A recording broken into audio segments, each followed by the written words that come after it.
sudah nonton, jangan lupa like and share. Allahumma salli ala Sayyidina Muhammad wa ala ali Sayyidina Muhammad.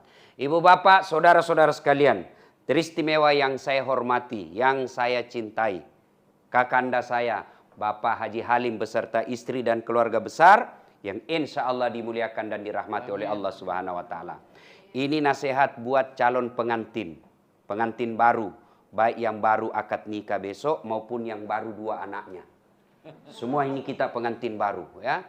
Satu, Adinda siapa tadi namanya saya lupa. Fania. Adinda Fania, satu, percayalah tidak ada rumah tangga yang tidak ada masalahnya. Itu dulu. Bohong ini kalau dia bilang tidak ada masalahnya dalam rumah tangganya. Bohong. Mana ada rumah tangga tidak ada masalahnya? Ustadz, banyak juga masalahnya itu Ustadz. Apa masalahnya? Banyak janda-janda pura-pura curhat. Ustadz, saya ada masalah Ustadz. Mohon bimbingan, saya cari imam. Semua ada masalah. Jangankan saya, Nabi, manusia mulia, namanya selalu digandengkan nama Allah. Coba, Allah pasti ada di sampingnya Muhammad. Dua kalimat syahadat, ada namanya Muhammad di dalam. Apa tidak ada masalah dalam rumah tangganya? Subhanallah. Pernah difitnah Aisyah selingkuh. Coba, itu Nabi. Ekonomi. Pernah Nabi 3 hari 3 malam tidak makan sampai cucu beliau Hasan Hussein pucat. Dalam struktur kekeluargaan, status sosial, bukan dibully. Diusir dari kampungnya, Bu. Dari Mekah diusir ke Madinah. Siapa yang usir? Pamannya sendiri. Itu Nabi. Apalagi ibu-ibu milenial. Hah? Waktu kita dipacari sopan betul. Iya dek, terserah adek aja dek. Saya ikut. Hati-hati sayang. Tuh ada batu. Waktu dipacari. Begitu sudah akad nikah dan punya anak. Tahan tuh kaki istrinya. Di mana kau simpan matamu goblok? Semua pasti ada masalah. Masalah apa dalam rumah tangga? Satu. Kesetiaan. Ini dulu. Mana ada rumah tangga yang tidak pernah digoda suaminya. Suami kita baik. Tapi perempuan banyak pelakor. Suami kita baik, tapi digodanya terus. Tambah lagi istrinya di rumah suka maki-maki. Akhirnya suami berpikir, ini bagus, parfumnya harum. Tutur katanya lembut, di rumah la haula wala quwata illa billah. Sudah. Ujian kesetiaan. Maka tidak mungkin ada laki-laki yang tidak pernah lepas dari godaan. Kesetiaan pasti ada. Itulah sebabnya kenapa Islam menghalalkan poligami. Kenapa? Karena laki-laki fitrahnya suka tergoda dengan syahwatnya. Daripada kalian tergoda dan berselingkuh, yuk nikah deh. Kasih jatah 4 kali. Dengan catatan mampu. Bukan cuma mampu seperti ekonominya Pak Halim. Enggak. Tapi apa? Mampu dipermalukan. Mampu dipecat. Mampu dibully. Mampu dimusuhi anak, itu semua mampu. Kalau soal uang, orang kaya mampu, tapi belum tentu mampu bersikap adil. Satu, masalah kesetiaan. Jangan salahkan suami yang tidak setia, salahkan juga dirimu, kok bisa suamimu selingkuh. Bisa jadi tutur katanya istri kasar, bisa jadi istri cantik kalau pergi pengantin. Arisan keluar semua bajunya yang jutaan. Giliran mau tidur sama suaminya. La haula wala quwata illa billah. Tidak sikat gigi.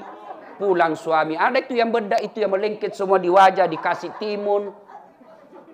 Nonton naik kakinya dia tar kursi. Dia buka ketiknya sambil menguap. Bagaimana suami tidak selingkuh?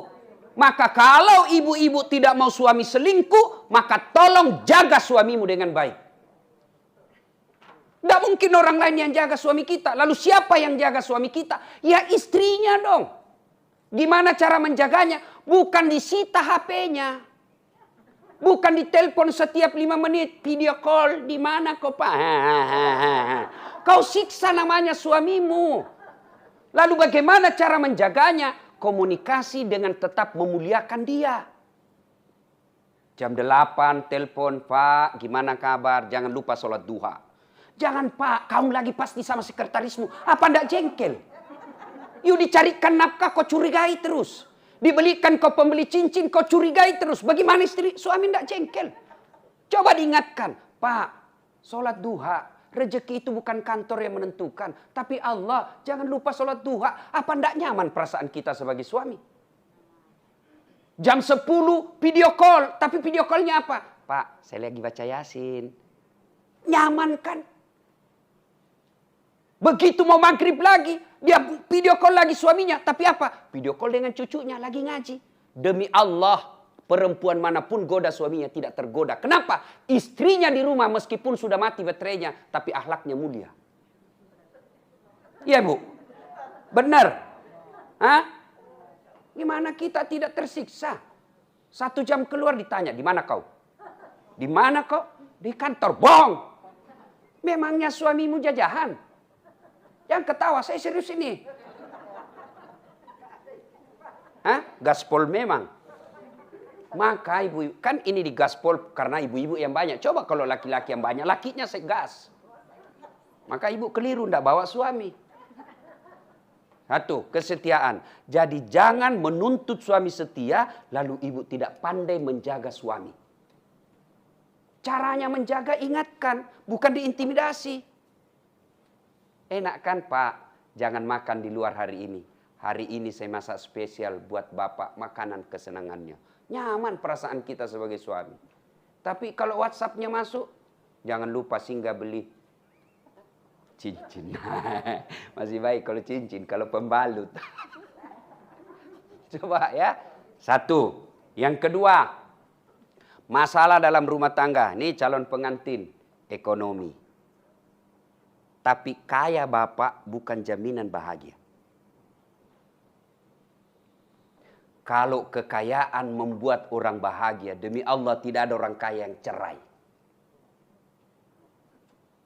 Coba lihat anak-anak orang kaya. Mewah ketika pengantin. Baru 2-3 tahun cerai. Menunjukkan ekonomi bukan faktor utama membuat rumah tangga bahagia. Tapi apa yang membuat rumah tangga bahagia dari segi ekonomi? Bukan banyaknya harta. Bukan melimpahnya tabungan, bukan mewahnya rumah, bukan megahnya mobil, tapi apa? Rasa cukup dengan apa yang kita miliki. Ada orang gajinya cuma 3 juta per bulan, tapi tidak pernah bertengkar dengan suaminya. Kenapa? Karena istrinya selalu merasa cukup. Nah, ibu-ibu kan biasa. Yang membuat dia miskin bukan karena rezekinya tak ada. Tidak mungkin Allah tidak memberikan satu rumah tangga rezeki. Tidak mungkin. Allah itu bukan maha penganiaya. Allah itu maha kaya dan maha pemberi. Lalu kenapa ada orang bermasalah ekonomi rumah tangganya? Bukan karena tidak ada rezekinya. Tapi karena dia tidak mensyukuri apa yang Allah berikan. Contoh. Kalau gajimu 5 juta. Gaji suamimu 5 juta. Yuk hidup deh gaya hidupmu 4 juta. Supaya ada lebihnya. Tapi ibu-ibu modern sekarang, terutama yang tinggal di kota-kota seperti Jakarta ini, gaji suaminya 5 juta, gaya hidupnya 7 juta. Nggak pernah cukup. Kalau gajinya suamimu cuma 5 juta, you nggak usah pakai handphone yang 4 kameranya. Jangan ketawa, saya serius ini Bu. Untuk apa 4 kamera? Kan overdosis. Cuma 1 yang kau mau pakai. Contoh, yang membuat kita miskin. Contoh. Gajinya suami cuma 5 juta. Datanglah istrinya. Bang, belikanlah saya tas. Karena kita ini merasa cinta kepada su istri. Oke dek, belilah enggak apa-apa. Oke, selesai masalah tas. Begitu selesai masalah tas, selesai di situ. Tidak muncul masalah baru. Apa masalah baru? Masa tasku enggak connect dengan jilbab? Masa warnanya beda tas dengan jilbab? Beli lagi jilbab. Sudah salah. Sudah beli jilbab, enggak matching dong. Masa mereknya beda dengan sepatu? Beli lagi sepatu, padahal awalnya masalah tas. Iya toh? Itu dari segi aksesoris. Apalagi dari kebutuhan kecantikan diri. Saya baca iklan, la haula wala quwata illa billah. Untung istriku tidak gitu. Saya bilang mati saya kalau istri saya begini. Coba ibu-ibu sekarang, lain sabunnya untuk muka, lain sabunnya untuk ketek, lain sabunnya untuk paha. La haula wala quwwata illa billah. Saya ini Bu, sabun cuci yang colek pun jadi untuk ketek saya. Selesai, yang penting ada busanya. Ini yang disebut gaya hidup melebihi penghasilan. Gaji suaminya 7 juta per bulan, mau juga gunting kuku di salon. Padahal umurnya sudah 50, pret. Saya kan lewat di Makassar, Bu. Saya lihat itu ada salon, ada gambar jari. Saya tanyalah supirku, apa itu maksudnya, Dek? Dia bilang, ini Ustaz, tempatku gunting kuku. Apalagi namanya itu, Bu? Nah, dia tahu semua ini. Coba. Saya tanya, berapa itu satu kuku? Dia bilang, itu Ustaz, satu kuku 20.000. Berarti kalau 20 kaki, 20 jari, berarti 200.000. Gunting kuku 200.000. Apa enggak takabur? Saya gunting kuku, Bu, praktis. Selesai. Jangan ketawa, saya serius. Oke lah kalau ibu Haja, ibu Nyonya Pak Halim kaya.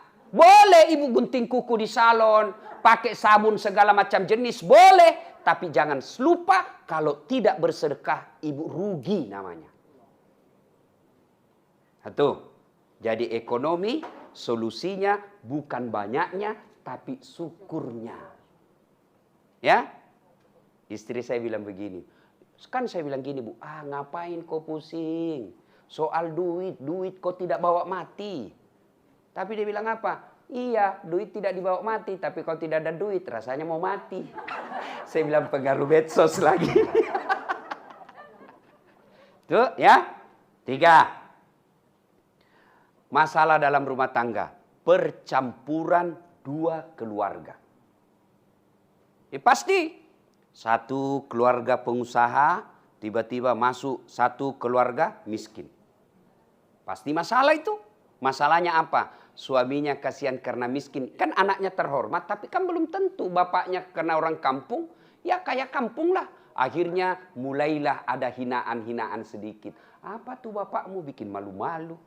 Bawa pesta kok begitu caranya? Mulai masalah. Iya kan? Apalagi kesenjangan ekonomi. Percampuran 2 keluarga. Begitu kita bertengkar, mulai masuk curhat dan lain sebagainya. Maka apa solusinya? Banyak sebenarnya masalah dalam rumah tangga, tapi waktu terbatas. Nah sekarang apa solusinya? Begitu ada masalah dalam rumah tangga, Allah tidak menjelaskan, Das'at, Pak Halim, kalau ada masalah jadi presiden dulu. Tidak. Bu Aja, kalau ada masalah, jadi kaya dulu. Tidak. Kalau ada masalahmu, kau jadi anggota DPR dulu. Tidak. Allah cuma minta, Das'at, ada masalahmu, ista'inu bis-sabri wassalah. Sabar, perbaiki sholatmu, saya yang selesaikan masalahmu. Ini ayatnya. Lalu apa aplikasinya? Apa prakteknya? 1, begitu ada masalahmu, yang pertama kau lakukan, sempurnakan sholat. Kenapa sholat, Ustadz? Karena sholatlah segala-galanya. Saya berdoa, doamu tidak diijabah kalau kau tidak sholat. Saya sedekah, sedekahmu tidak sampai kalau kau tidak sholat. Saya bangun bantu anak fakir miskin. Saya bangun pesantren. Saya dirikan masjid di kampungku. Kalau kau tidak sholat, semua itu tertolak. Berarti yang pertama ada masalah, perbaiki sholat. Mohon maaf. Biasanya kita perempuan banyak tidak sholat kalau ada pengantin. Coba kita praktekkan besok ya. Hari apakah akad nikahnya nih? Sabtu toh? Nah, coba itu banyak ibu-ibu tidak sholat itu hari Sabtu. Pestanya jam 12. Mulai ke salon jam 10. Ya kan? Oh, semua jilbab dipakai, jilbab sakaratil maut. Yang 3 lapis itu, Bu. Kuning, kiri, abu-abu. Ada juga kayak pohon-pohon di belakangnya itu biasa. Ya kan? Saya biasa bilang, bagaimana caranya pakai jilbab ini, Bu? Nih, saya ini keliling-keliling ceramah, Bu. Di Malaysia itu ibu-ibunya, meskipun istri Perdana Menteri, istri orang kaya, jilbabnya sederhana.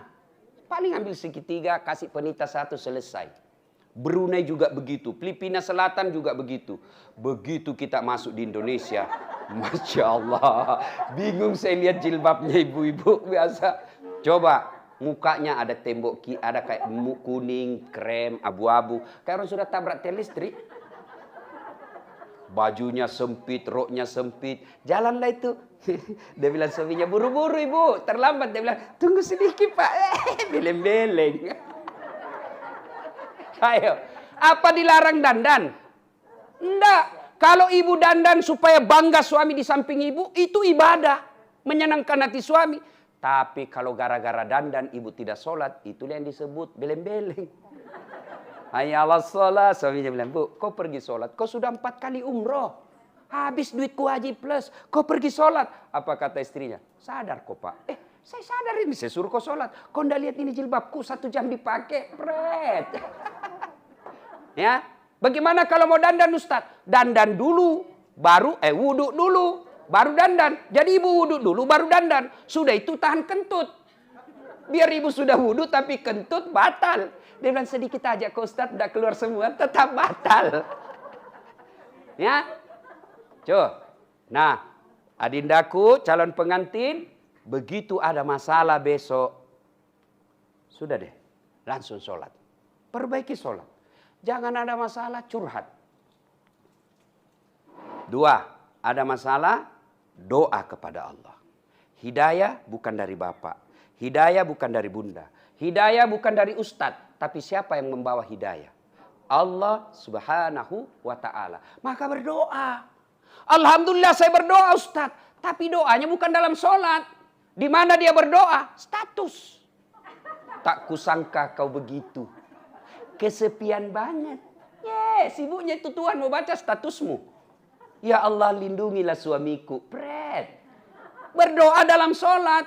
Doa itu tidak harus bahasa Arab. Doa mau pakai bahasa Padang boleh. Bahasa Sunda silahkan. Bahasa Bugis boleh. Bahasa Jawa boleh. Bahasa Perancis pun boleh. Kalau ibu tahu. Bahkan boleh pakai bahasa isyarat. Sudah boleh. Allah tahu. Daripada ibu bahasa Arab tidak tahu artinya. Kan bingung malaikat. Apa maksudnya ini ibu? Dia mau doakan suaminya setia. Tapi doa dia baca doa minta hujan. Kan bingung malaikat. Iya, maka berdoa silakan curhat. Tapi bukan di Facebook, bukan di Twitter, bukan di Instagram. Tapi doa sepertiga di akhir malam. Kalau tidak bisa sepertiga di malam, selesai sholat maghrib nunggu isya. Curhatlah di situ. Ya Allah, tak kusangka suamiku seperti ini. Tapi inilah jodohku yang kau berikan. Tidak mungkin saya menikah tanpa restumu ya Allah. Karena engkau yang menentukan jodohku. Tapi ya Allah, tidak mungkin saya bisa mengawasinya. Engkau yang maha mengawasi. Lindungi dan pelihara suamiku dari wanita-wanita jahat. Buat dia pusing kepalanya kalau dia tidak lihat saya 1 jam. Dikabulkan. Ya, bagaimana Pak Alim? Masih akal ini. Ibu-ibu tidak usah jaga suami. Biar ibu jaga, suami lebih tahu. Ibu periksa HP-nya. 2 HP-nya bu. Apalagi kalau orang kaya. Sudahlah, lebih minta kepada Allah. Caranya dalam doa. Jadi besok dek kalau ada masalah selesai pengantin, jangan curhat sama orang. Curhat sama orang pasti dia cerita. Saudara belum tentu baik. Saudara kita ketika situasi psikologisnya baik, dia akan baik. Tapi kalau dia dihasut, datang dengki, datang istrinya yang cemburu, maka dia kasih kita pertimbangan yang keliru. Masa begitu sih Ustaz? Tidak mungkin dia jahat sama saya. Dia kan saudaraku. Siapa yang dorong Nabi Yusuf masuk sumur?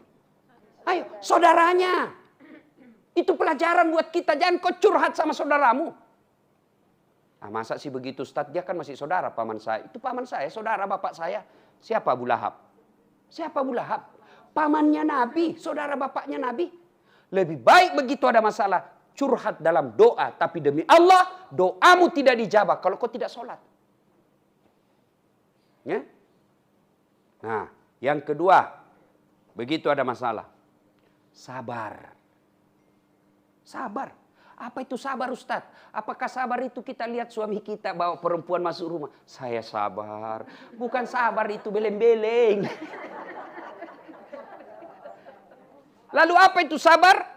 Alladzi isa asabatum musibah qalu inna lillahi wa inna ilaihi rajiun. Tiba-tiba kita dengar suami kita bicara kasar. Sudahlah, ucapkan saja di depannya. Inna lillahi wa inna ilaihi rajiun. Saya tidak mati.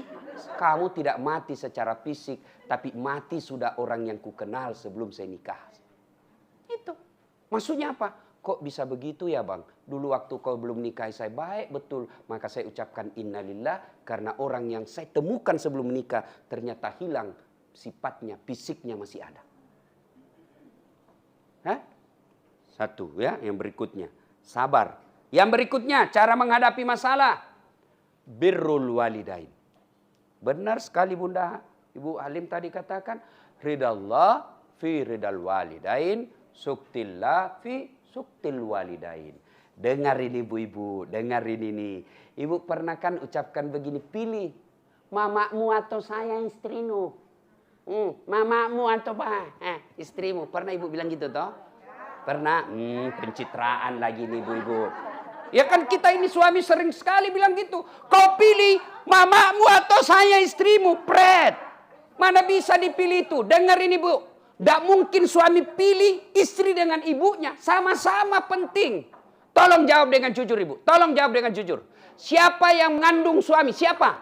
Siapa? Ibunya. Siapa yang lahirkan? Ibunya.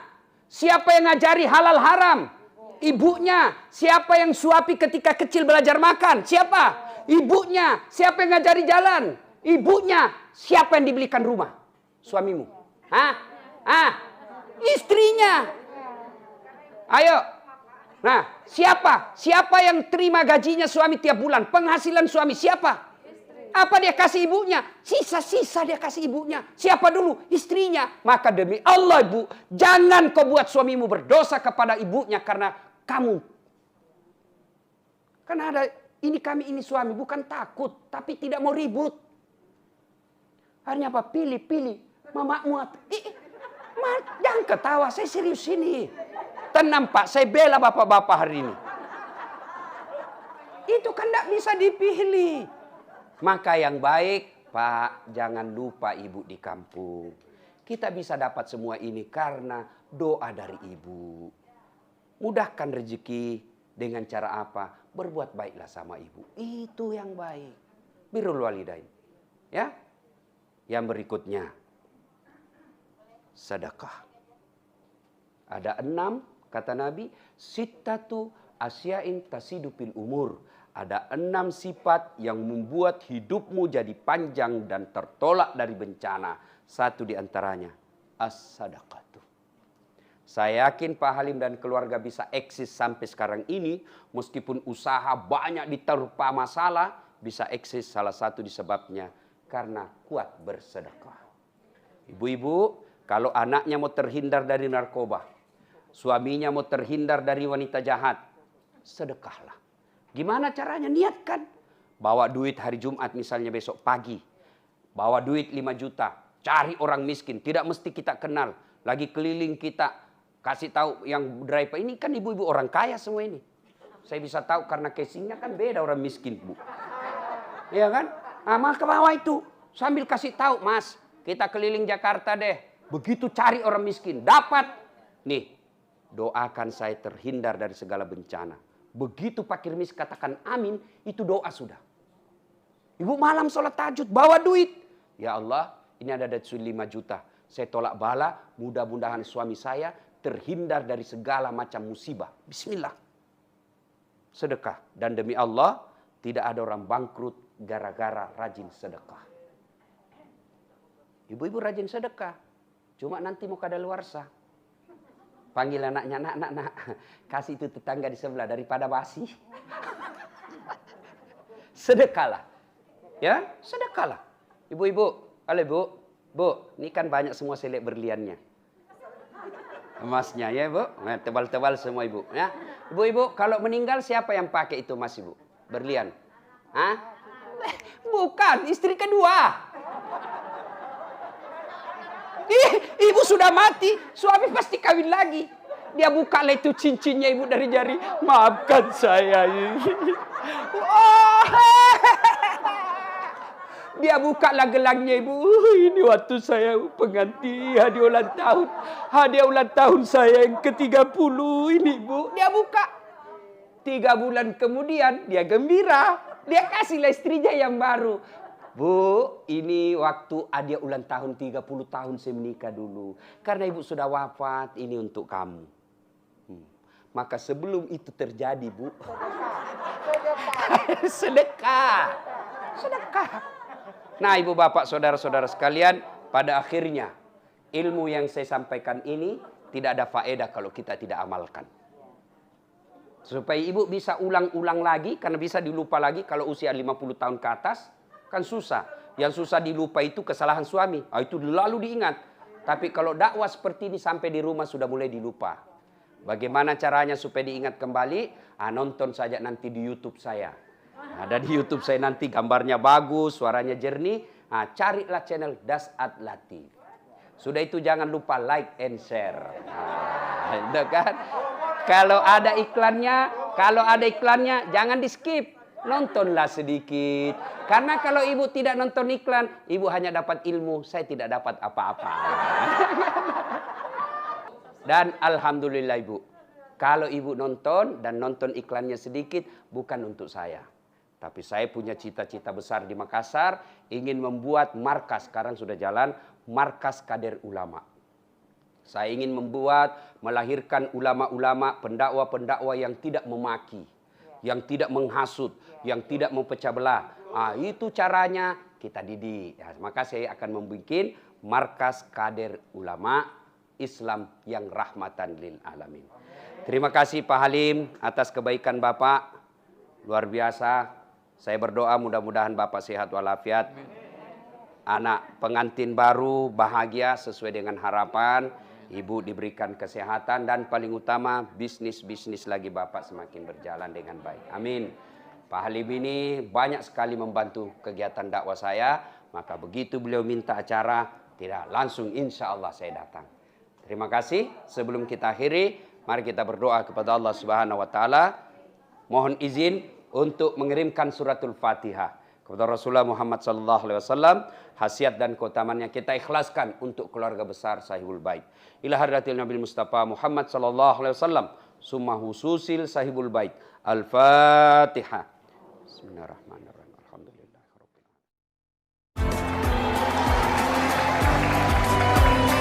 Sudah nonton?